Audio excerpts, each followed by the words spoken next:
Welcome to part 2 of a series where we explore Old World St. Louis. St. Louis really is the gift that keeps on giving. And I tried to condense this video as much as I can, but it turns out there just seems to be so much more to show you. So I'm gonna do my best at focusing on the breweries and the larger multi-storied buildings from the early time in St. Louis. And we should examine the population demographics again, just to give you an idea of the type of growth that was supposedly going on in St. Louis. 1850, we're less than 100,000 people. 50 years later, we're at just over 500,000 people.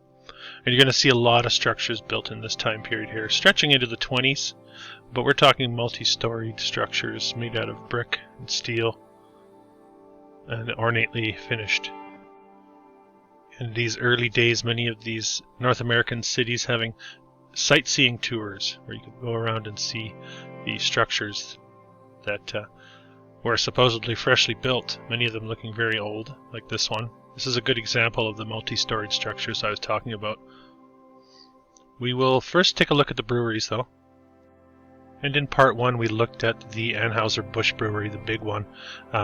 There are quite a few more, and I found this article on Unseen St. Louis talking about all the caves that existed underneath the cities, in particular the breweries. Apparently they'll tell us that these caves were linked with the breweries making these caves. I find it interesting that many of these are brick-lined caves, hidden well underground. Here's one from the 60s, 59, 60, happened several times down through the years. The city was built on Swiss cheese. I'll show you one more system of caves. The Cherokee Brewery. So they're trying to tell us these caves were there, and they went down and they lined them with masonry vaulting. To secure it, I guess, to shore it up. So I don't know about you, but I'm not sure I buy that tale. And the link to that article will be in the description. We're going to roll through some of the other breweries here. I mentioned the Anheuser-Busch. This one, the American Brewing Company. Just take a look at the vastness of these structures, how large these structures are. The J. Winkelmeyer. And really the purpose of these videos is to provide some sort of archive to get all of these in one place for people to take in the visuals and make of it what you will, really. The Lemp Brewery. Like, nobody's making breweries of this size in the modern day, that's for sure. These are massive brick structures, many of these built in the 1880s, 1890s, at a time when St. Louis is supposedly growing rapidly.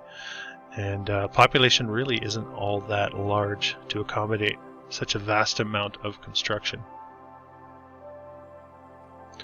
But I guess they had the ability and felt the need to make all of these breweries.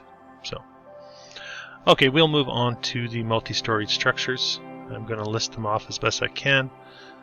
We have here the Liggett Building, 1907 to 1984. You'll see this timeline repeat itself. We need to keep in mind as well that the the Louisiana Purchase World's Fair was going on in St. Louis in 1904. And while I won't be covering that in this video, I did want to mention that the size of the fair was 1,200 acres, and there were over 1,500 buildings constructed for this over a span of several years, we'll be told, leading up to 1904. And we can roll through some of this one early on, right before all that construction supposedly would have taken place. Again, looking very old for an old photograph even. You can see up here you've got some interesting tech going on the top. And in 2004, they saw fit to tear this thing down, and that's what happens is many of these become so dilapidated and ignored that they're allowed to rot to a point where they can do nothing else but tear them down. This is the Chamber of Commerce, supposedly built sometime in the 1870s, not sure, couldn't find a date on that. Difficult to find a photograph, so that's why you have this and this of the interior. Also known as the Merchants Exchange. We do have a photograph of the ceiling in the Merchants Exchange. Very strange to see this on a Chamber of Commerce in St. Louis. That is, if you are buying into the mainstream historical narrative, which I think is full of Swiss cheese, just like the city of St. Louis. Chemical building, 1896, again, that same time period. These are multi-storied structures going up at a very early time. All this needs to be kept in mind when we try to calculate how much work would have gone into building these structures at that time. What type of workforce did they have in St. Louis to be able to construct buildings like this at the turn of the century? Very ornately detailed and finished. Even a look at the interior of this chemical building. We have some sort of iron stairs, all looking like one piece. Well, it's bolted, I suppose, there, maybe riveted. Not sure, but it's yeah, maybe it's bolted. Really, really amazing. You don't see anything like this these days. Even the underside has detailing. The underside of the stairs, pretty spectacular.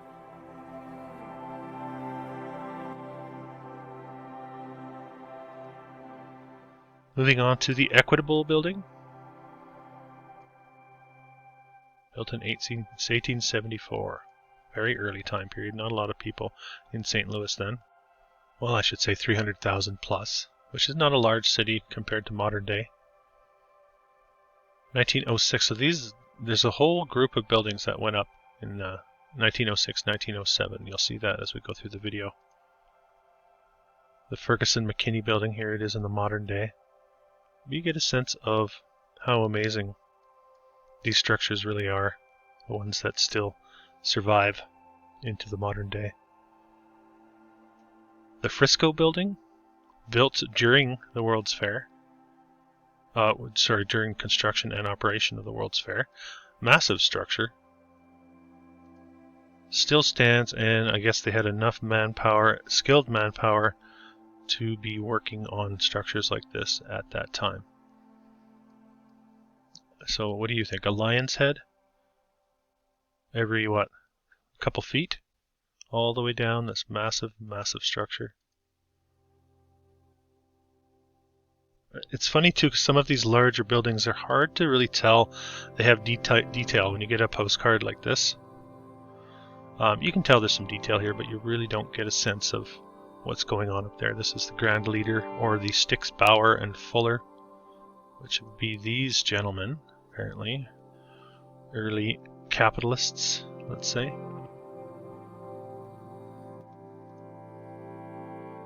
And here we have it in the modern day, but it has been decapitated. Notice this part has been removed and replaced with some sort of box.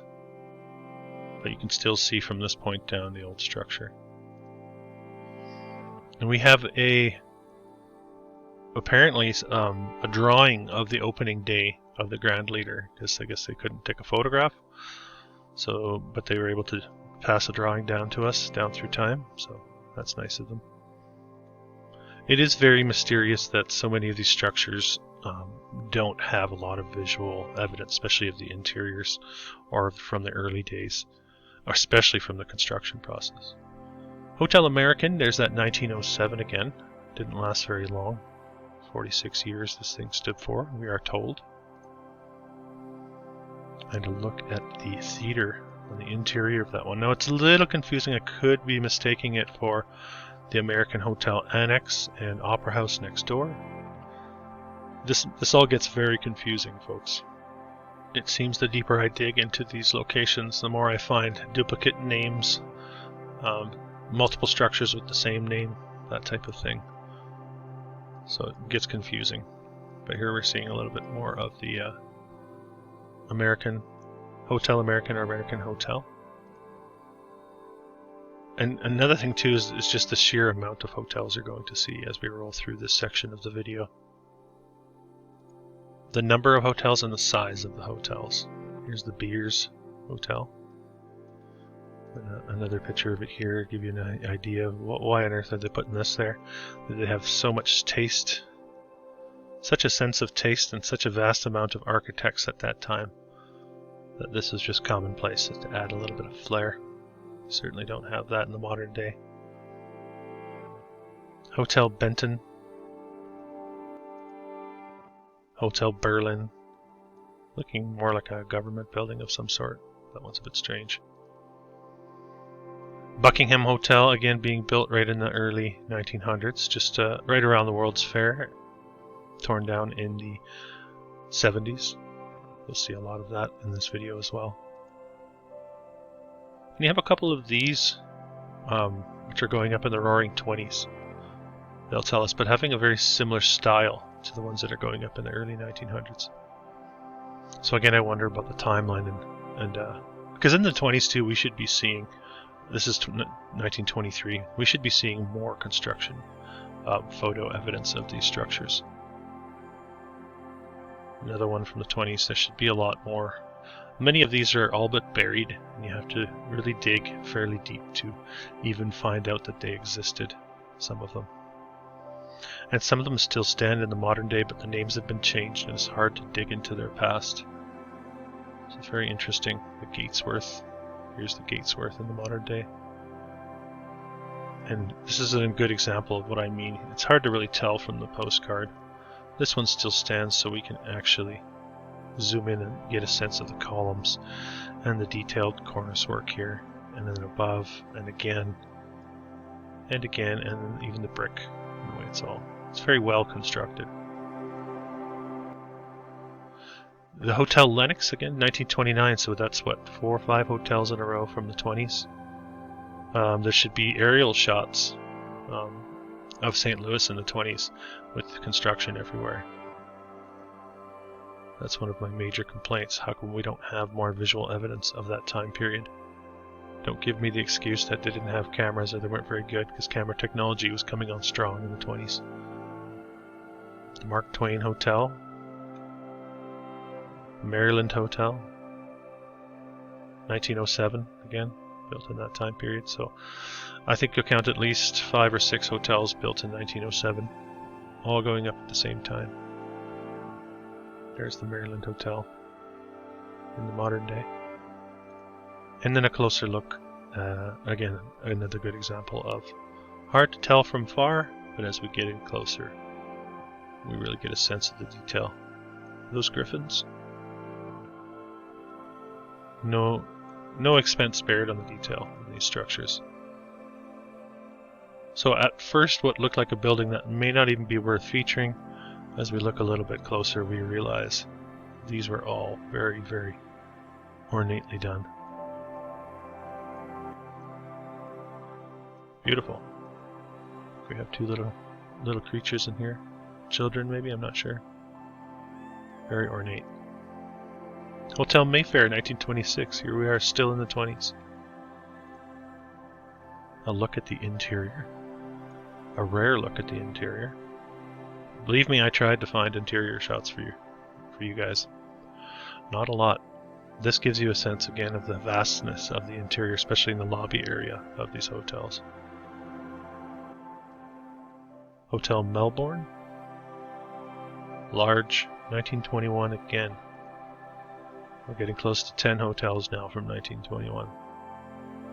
Having that similar look with the red brick and the ornate detailing. Some zigzagging going on up here. Beautiful. And I have mentioned in other videos that the 60s really seemed to be a time of demolition for a lot of cities in the States.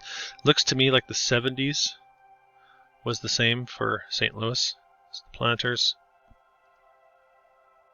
Supposedly an early version of the Planters from 1870. This is supposed to be St. Louis in 1870. Again, having structures that look like they've been there for quite some time.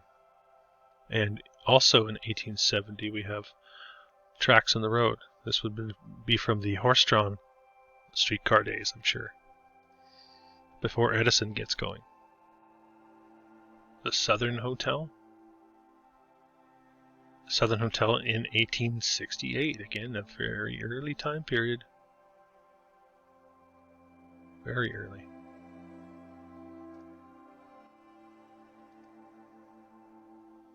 Such a massive building for such an early time period too. You don't think of that type of construction going on in the 1860s.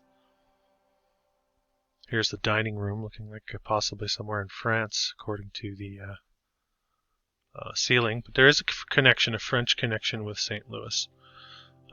The founder being a Creole character mentioned in part 1 of this series.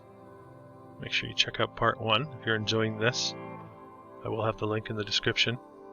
Here the Southern Hotel.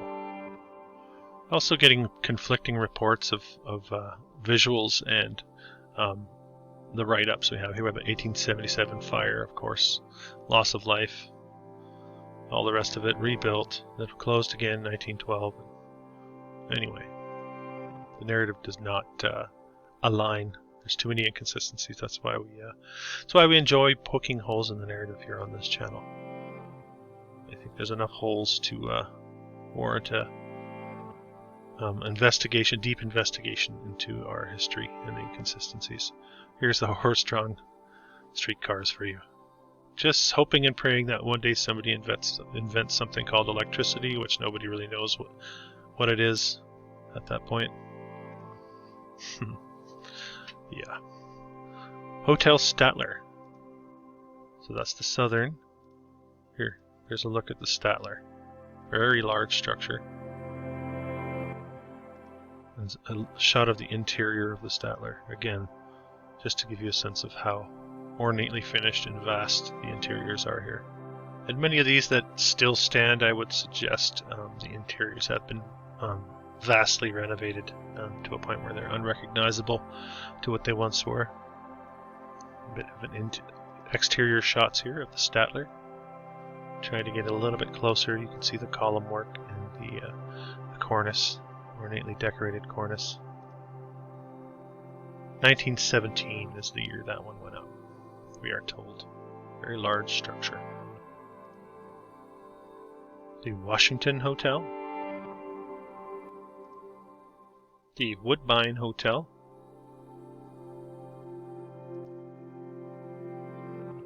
And there it is in a little bit more of a recent photograph. And I did find it as the Hauser building now. I think, yes, that is the same building.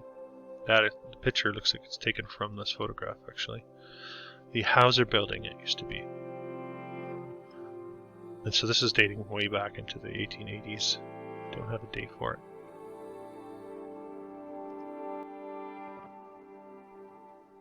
And just a shot of 1896 St. Louis, a drawing. Again, multi-story structures everywhere you look. Everything seems to be 5, 6, 7, 8 stories tall at the turn of the century.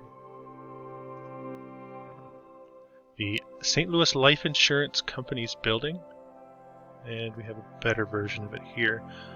Again, with the horse-drawn streetcar, and the figures at the top, very interesting, almost haunting the way that they come through.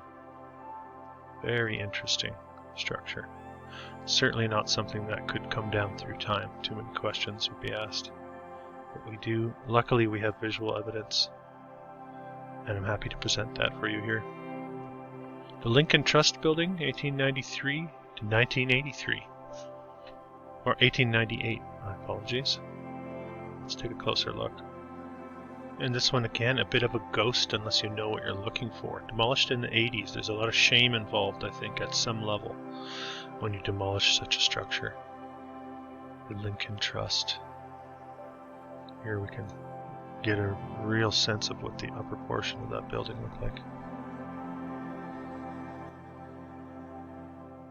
And really, when you put the two together, I think that says it all, doesn't it? Old world, new world disorder. The Lincoln Trust. 1984 they took this thing down. This one's a neat looking vehicle here. Electric? What do you think? You aficionados out there, let me know. What do you think that thing runs on? Makes you think, though, about all the technology that has been kept from us. Oh, I skipped past one. Let's get back to here. This is a rendering of the Lincoln Trust. So there it is. And this is a rendering of the Lincoln Trust. Is this what it looked like before this part was taken down and left to stand for however many years? Before it was all taken down in the 80s? Worth considering, folks. Worth considering. This is another ghost of a building. The new McKinley terminal. Could find nothing on this thing. And I think I know why. I don't even know what this is coming out the sides of the building. What do you think? I know it gets quite grainy as we get close. Are they angels? Dragons? Eagles? New McKinley terminal. If anyone can find a photograph of this thing, please email it to me. Amazing. Mercantile Library, 1889. You can see the detailing there. 1880s, St. Louis. Remember. The Merchants Laclede building. I believe a jewelry operation. Here's what it looked like. Built in 1886 to 1888, 2-year build for the sucker. Here's what it originally looked like, with a bit of tech on top. And it's very, very common for them to take off the domes or the peaks on the corners. So I think whenever we see these structures with a curved corner, I think we can rightly assume that there was once a dome or a cone of some sort on that roof. The Merchants Laclede building. And there we have a look at some of the terracotta work that could be found on that building. Oh, sorry. Mermod and Jacquard, I believe, was the jewelry building. It's very difficult to keep up with a lot of this history, so I apologize if I got that wrong. It's just confusing as well because I have 3 versions of this one. I have this one, I have this one, and then I have this one as well. So I don't know if there were 3 different structures or if there's... I don't know what's going on with that. Very confusing. But I wanted to present that here for you here. And just a look at old St. Louis. Okay, we have the Missouri Athletic Club, 1914 to 1916. Still stands, apparently. Just giving you an idea of the old world splendor of the exterior. Let's get in a little closer on this one, shall we? Here's your zigzag brick pattern that we did see on another building earlier. What an amazing balcony we have here wrapping around this structure. Amazing. And of course, very ornately detailed cornice once again. Beautiful structure, something they were doing in the 19-teens in St. Louis, we'll be told. If they were, then something's missing, that's for sure. Something's dramatically missing, because this is not anything close to what we would even think about in the modern day. Missouri Pacific Building in 1984. Again, that demolition year, 1984. And of course the build year, 1902, the same year they're building 1,500 structures for the World's Fair. They're putting hotels like this or office buildings like this up. Missouri Pacific. Not to be confused with, there's a Missouri Pacific from the 20s, we'll be told as well. Again, those multiple names popping up. Also known as the Buter Building. So you can see the angels in the architecture. Thank you, Paul Simon. Angels in the architecture. There's the wreath. Lions heads sticking out, watching us. The Missouri Pacific. Old World. Old World. Here's a really nice look at Old World. The remnants of the Old World St. Louis. Really looking like a very old city. being put back together and used for new purposes. And we look back here, we can see the post office, and that's the Oddfellows building, which we will be looking at shortly here. The National Bank of Commerce, also built in 1902. Again, remember all the stuff that's going on in St. Louis at the time, but they had no problem building 1, 2, 3, 4, 5, 6, 7, 11, 12-story buildings with a little tower on top. There's your tower, better view of it there. Yeah, a dome. And just a little taste of the interior on that thing. Tore it down in the 70s. And it's curious. It is strange because there's so few pieces of visual evidence, even though it made it into the 70s, some of these into the 80s. So again, which begs the question, something is being kept from us, I think. 1888, this thing was constructed, the Oddfellows building I just mentioned. And nobody seems to know when they tore it down. Look at this. This thing looks bomb-proof. Looks very, very sturdy looking structure. And of course with the little tower. The Oddfellows building. Alright, we continue to move forward. The Pierce building. Now you're getting a sense of the size of these structures for this early time period. And again, that 1907 pops up. There it is, the Pierce building.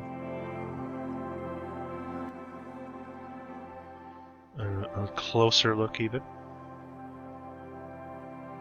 And these cars are what, from the 30s, 20s, 30s maybe? So this thing's supposedly only having been standing for a couple decades, looking very old. Pierce building. This is all I could find of this structure, the Republican building. Must have been something else. Sure wish a photograph remained, but it doesn't. The Rice Sticks Dry Goods Company. Very large structure. Large industrial multi-storied structures. There it is. And I like this one because it's really showing you the streets and the infrastructure. This place was built out. It was built out. Okay, we're coming to the end of the file now. We have a few more to show you. This is the security building. This is supposedly built in 1891. And looking like the photograph is from around that time. The building looking like it's been here for quite some time. Nice looking structure. We have a little bit of work going on here. Is this supposed to be a construction photo? Is that what they're trying to pass off as? A construction photo? You tell me. Here it is in the modern day. Still stands. Security building. And you see the rosettes here in the underside of the archways. Nice looking structure. Here's the underside of a skylight. You have that gold leaf gilding going on everywhere. And there's a dome, little dome nestled in between here. That horseshoe shaped structure. This is the New National Bank of Commerce. Massive structure. It only stood for 70 years. 1907 again, there's that build date. The 70s, so early 70s to mid 80s, all of these seem to have been systematically demolished. This is a massive structure. 1907. Another massive structure from 1907. The Syndicate Trust building. And notice the spiral fire escape stairway here in the foreground on this structure here. Interesting. Not looking like a lot, but as we look a little closer we realize how ornately finished these things really were. Or the attention to detail says it all. None of these plain, really, at that period of time. What are we on to? The third National Bank. Not the first, not the second. This is the third National Bank. We have a horse and buggy out front with a nice looking wagon, covered wagon this time. In front of 1, 2, 3, 4, 5, 6, 7, 8. I lost count. How many stories? How many story structure is that? And we have a horse and buggy out front. Does it make sense for them to be building like this? And they really haven't even figured out the transportation. They're just figuring out how to get around. I don't know. There's something about that historical narrative that bothers me. Something inconsistent about it. Look, we have the same timeline, 07 to 77. Same timeline as this structure here. Well, would you look at that? Isn't that strange? And a closer look at its neighbor. I'm not sure what this one's called, but it is worth a closer look for sure. Got a nice little crown on top of it. Alright, again we have that same timeline, 06 to 1974, the Times building. Another large structure. Coming to the final building in our video, this is the Wainwright building. This is a design by Louis Sullivan, famous American architect. And this building still stands, built in 1891, fairly early time period. They have altered it. Take a look at what they've done to this thing. Looks like they've chopped it in half, and they've turned half of it into this. Unless they could completely tore it down, I'm not sure, but this building here looking like it's from a different world than all the buildings around it. And I say that because it is. It's a different mindset, it's a different energy, it's a different vibration. And if you thought we were going to get through the video without a construction photo, think again. We have visual evidence of construction from 1891 of the Wainwright building in St. Louis. Need I say more? Thank you for joining me on the second installment of Old World St. Louis. Stay tuned for part 3.